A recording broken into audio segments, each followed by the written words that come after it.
Alone in the Dark was my first feature, and I'm happy to say, it didn't that well commercially when it was released, but a lot of people now respond to it. I had no interest in being a horror film director. I still have no interest in being a horror film director. With Alone in the Dark, really what I wanted to do was I wanted to make an art film, but they wanted to make a horror film. So I wrote a horror film that, in a way, for me was an art film. It was kind of a picture of the inside of my head at the age of 35 when I wrote it. A lot of different sense of my life. I mean, I was living in New York when there was a total blackout in Manhattan. The power went out for 24 hours.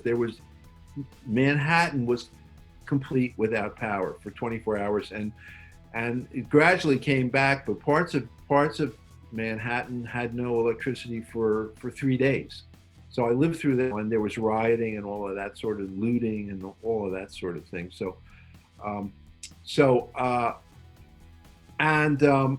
It was New Line's feature, and it was under budgeted. There wasn't enough money to really do it the right way. So we had to struggle, and I was learn. I had already directed some, as I said, some successful short films, and I'd been an editor, so I really understood what all the pieces I needed to make a film.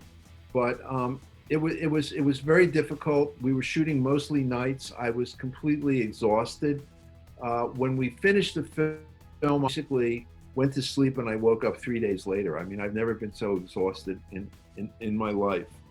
It was completely, physically and mentally and emotionally, it was a completely exhausting experience. But it's one of my favorite films. I think it turned out really well. It's not a perfect film, but I think it's got great things in it.